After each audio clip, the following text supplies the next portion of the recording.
अगर आप NRF24L01 RF transmitter modules को मास्टर करना चाहते हो, तो ये वीडियो पूरा एंड तक जरूर देखो। इस वीडियो के बाद आप ना सिर्फ अपने खुद के डेवलपमेंट बोर्ड्स बना पाओगे, बल्कि इन बोर्ड्स को सिंपल, इंटरमीडिएट और एडवांस लेवल प्रोजेक्ट्स में यूज करना भी सीख जाओगे। सबसे पहले सिंपल वन वे कम्युनिकेशन से स्टार्ट करेंगे। ट्रांसमीटर से रिसीवर को वायरलेसली हेलो मैसेज भेजेंगे।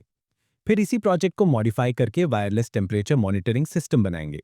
टेम्परेचर वैल्यू रिसीवर साइट के ओलेड डिस्प्ले पर शो होगी। एंड में कोड को दोबारा मॉडिफाई करके सेम वन वे कम्युनिकेशन में दो सेंसर्स की वैल्यूज भेजेंगे।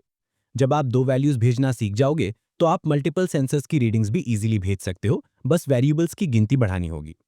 इसके बाद आएगा टू वे कम्युनिकेशन यानी कि एग्जाम्पल 4। ये फ्यूचर प्रोजेक्ट्स के लिए बहुत इंपॉर्टेंट है, क्योंकि इससे हम फीडबैक मैसेजेस जनरेट करेंगे। मान लो आप किसी दूसरे रूम से लोड ऑन ऑफ करना चाहते हो। आप कमांड भेजते हो, पर पता नहीं लगता कि कमांड मिली या नहीं, या लोड सच में ऑन ऑफ हुआ या नहीं। फीडबैक से आपको कंफर्म हो जाएगा कि कमांड सक्सेसफुल है या नहीं। इसको अच्छे से समझाने के लिए मैं ट्रांसमीटर और रिसीवर दोनों साइड्स पर सेंसर्स यूज करूंगा। वन वे और टू वे कम्युनिकेशन के साथ साथ मैं आपको ये भी दिखाऊंगा कि यूनिक एड्रेसेस यूज करके वायरलेस कम्युनिकेशन को सिक्योर कैसे बनाया जाता है। इससे सिर्फ ऑथोराइज्ड डिवाइसेस ही डेटा एक्सेस कर सकते हैं। अनऑथोराइज्ड एक्सेस ब्लॉक हो जाता है और डेटा प्राइवेसी मेंटेन रहती है। हम डिफरेंट डेटा रेट्स को एक्सप्लोर करेंगे और उनकी प्रैक्टिकल एप्लीकेशंस दिखाएंगे। डेटा रेट को एडजस्ट करके आप रेंज और स्पीड कंट्रोल कर सकते हो। इससे आप अपनी यूज केस के हिसाब से सिस्टम को ऑप्टिमाइज कर पाओगे। मैं स्ट्रांगली रेकमेंड करता हूं कि आप सिमिलर डेवलपमेंट बोर्ड्स खुद के लिए बना लो। इससे वायरिंग में टाइम वेस्ट नहीं होता। पीसीबी जर्बर फाइल्स आप मेरे पेट्रियन से डाउनलोड कर सकते हो। अगर आप खुद पीसीबी डिजाइन करना चाहते हो, तो मेरे पीसीबी डिजाइनिंग के वीडियोस देख सकते हो। पीसीबी डिजाइन रेडी होने के बाद आप नेक्स्ट पीसीबी से हाई क्वालिटी पीसीबीज ऑर्डर कर सकते हो। पीसीबी एड्रेस चेक करने के लिए इनका free online offline HQDFM tool use कर लो। Next PCB component sourcing services भी प्रोवाइड करता है। एसएमडी कंपोनेंट से घबराना मत। सही टूल्स और सही टेक्निक के साथ सोल्डरिंग बहुत ईजी है। एसएमडी सोल्डरिंग पर मेरे डिटेल वीडियोस ऑलरेडी अवेलेबल हैं। इन सभी रिलेटेड वीडियोस के लिंक्स डिस्क्रिप्शन में मिल जाएंगे। और हाँ, ये बोर्ड्स कंपलसरी नहीं है। अगर चाहें तो आप ब्रेडबोर्ड पर भी NRF24L01 को आर्डिनो के साथ कनेक्ट कर सकते हो। 2x आर्डिनो नैनो या 2x आर्डिनो उनो, 2x NRF24L01 ट्रांसीवर मॉड्यूल्स। आप चाहें तो NRF24L01 PA plus LNA modules का पेयर भी यूज कर सकते हैं। इनका पिन लेआउट और डेटा रेट सेम होते हैं। अगर आप 500 मीटर से 1000 मीटर तक लॉन्ग डिस्टेंस कम्युनिकेशन चाहते हो, तो ये मॉड्यूल्स बेस्ट चॉइस है। 2x SSD 1036 OLED displace optional. आप एक या दो डिस्प्लेस अपनी मर्जी से यूज कर सकते हो। सेंसर्स यानी कि एग्जांपल्स के लिए DS1820 one wire waterproof digital temperature sensor, LDR module यानी कि light sensor, ultrasonic sensor. Frequency 2.4 gigahertz, operating voltage 3.3 volt, nominal current 50 milli amperes, operating current max 250 milli amperes, typical range around 200 feet. PA plus LNA versions के साथ 500 से 1000 metre तक practical scenarios में मिल सकता है। Interface SPI, board या data rate 250 kbps से 2 Mbps, channels 125, pipelines या nodes 6, supported data rates 250 kbps, 1 Mbps, 2 Mbps। NRF24L01 module में टोटल 8 पिन्स होते हैं। GND पिन 1, इसको ग्राउंड से कनेक्ट करो। VCC पिन 2, ये 3.3 वोल्ट पे ऑपरेट करता है। बेस्ट परफॉर्मेंस के लिए एक dedicated 3.3 volt power supply use करो। टेस्टिंग के लिए आप आर्डिनो का 3.3 वोल्ट भी यूज कर सकते हो। CE चिप एनेबल यानी कि पिन 3, ये SPI कम्युनिकेशन को एनेबल करने के लिए यूज होता है।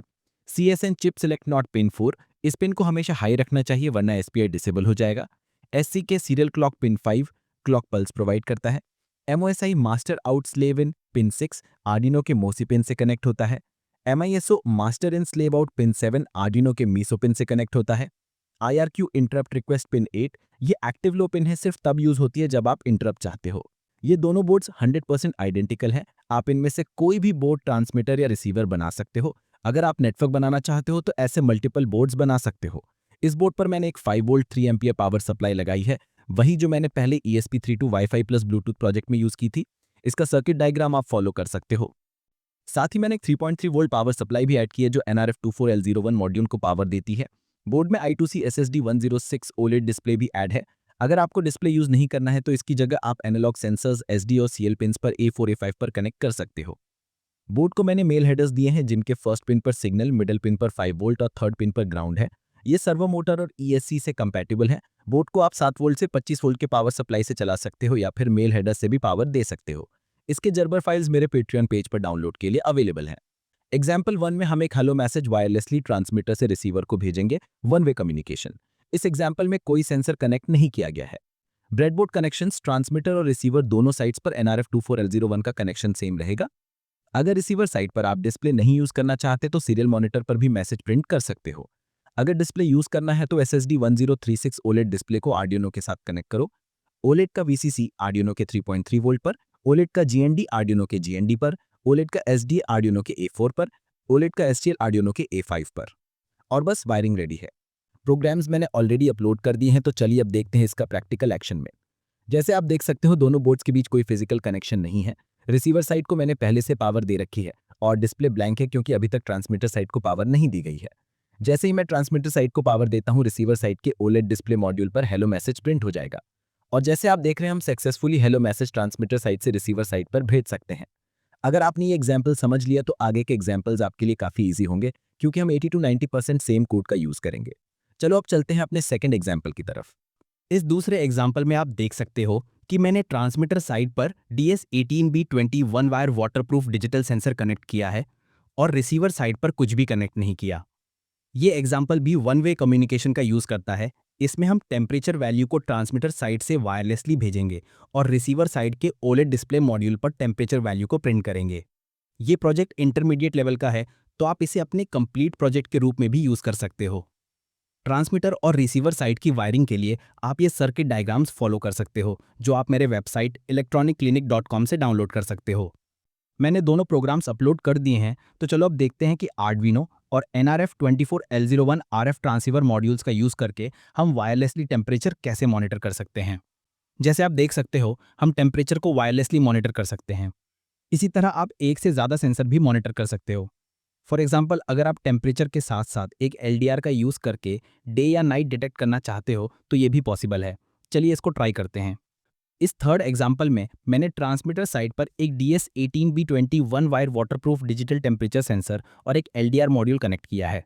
मैंने ये प्रोग्राम्स ऑलरेडी अपलोड कर दिए हैं। जैसे आप देख रहे हो, सिस्टम परफेक्टली काम कर रहा है। मैं टेम्परेचर और LDR सेंसर दोनों को मॉनिटर कर सकता हूँ। प्रोग्राम में हमने 250 kbps डेटा रेट यूज़ किया था। 250 kbps में आपको ज़्यादा कम्युनिकेशन रेंज मिलेगी, लेकिन स्पीड थोड़ी कम होगी। आप क्लियरली देख सकते हो कि थोड़ा डिले आ रहा है। इस प्रोजेक्ट में ये स्पीड ठीक है, क्योंकि ये कोई हाई स्पीड या क्रिटिकल टाइमिंग वाला प्रोजेक्ट नहीं है। लेकिन अगर आप इसी डिले के साथ RC प्लेन या RC कार कंट्रोल करोगे तो काम नहीं करेगा, रियल टाइम फील नहीं मिलेगी। अगर स्पीड बढ़ानी है तो आप 1 Mbps या 2 Mbps डेटा रेट यूज़ कर सकते हो, लेकिन ध्यान रहे, जितनी स्पीड ज़्यादा होगी रेंज उतनी कम होगी। अगर आपको 50 से 100 मीटर रेंज में मैक्सिमम स्पीड चाहिए तो ये छोटे NRF24L01 मॉड्यूल्स RC कार्स और रोबोट्स के लिए बेस्ट हैं। अगर आपको स्पीड भी चाहिए और रेंज भी लंबी तो आपको NRF24L01 PA+ LNA version use करना पड़ेगा। जैसा मैंने स्टार्टिंग में बताया था, इनका पिन लेआउट एग्जैक्टली सेम है और ये सेम डेटा रेट सपोर्ट करते हैं। तो अब तक जितने प्रोग्राम्स मैंने एक्सप्लेन किए हैं वो PA+ LNA वर्जन के साथ भी चलेंगे। चलिए अब डेटा रेट को 2 Mbps पे सेट करते हैं।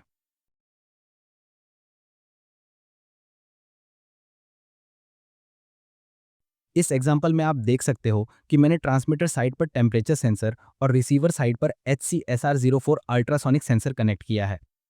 इस बार हम टू वे कम्युनिकेशन करेंगे, मतलब टेम्परेचर सेंसर का वैल्यू इस डिस्प्ले पर शो होगा और अल्ट्रासोनिक सेंसर का डिस्टेंस वैल्यू इस डिस्प्ले पर शो होगा। इसी टेक्निक का यूज करके आप फीडबैक मैसेजेस भी सेंड कर सकते हो, जैसा मैंने वीडियो के स्टार्टिंग में बताया था। ट्रांसमीटर और रिसीवर के सर्किट डायग्राम्स आप मेरे वेबसाइट electronicclinic.com से डाउनलोड कर सकते हो। मैंने ये प्रोग्राम्स ऑलरेडी अपलोड कर दिए हैं, तो चलिए देखते हैं इसका प्रैक्टिकल डेमो। जैसा आप देख रहे हो, सिस्टम परफेक्टली काम कर रहा है। मैं टेम्परेचर और अल्ट्रासोनिक सेंसर दोनों को मॉनिटर कर सकता हूँ। प्रोग्राम में हमने 250 kbps डेटा रेट यूज़ किया था, लेकिन अब टेम्परेचर और डिस्टेंस की वैल्यू रीड करने के लिए थोड़ा समय लगेगा। प्रोग्राम में ये स्पीड ठीक है, क्योंकि ये कोई हाई स्पीड या क्रिटिकल टाइमिंग वाला प्रोजेक्ट नहीं है, लेकिन अगर आप इसी डिले के साथ RC प्लेन या RC कार कंट्रोल करोगे तो काम नहीं करेगा, रियल टाइम फील नहीं मिलेगी। अगर स्पीड बढ़ानी है तो आप 1 Mbps या 2 Mbps डेटा रेट यूज़ कर सकते हो। अगर आपको ये वीडियो पसंद आई हो तो लाइक और शेयर करना मत भूलना। अगली वीडियो में मिलते हैं। शुक्रिया फॉर वॉचिंग।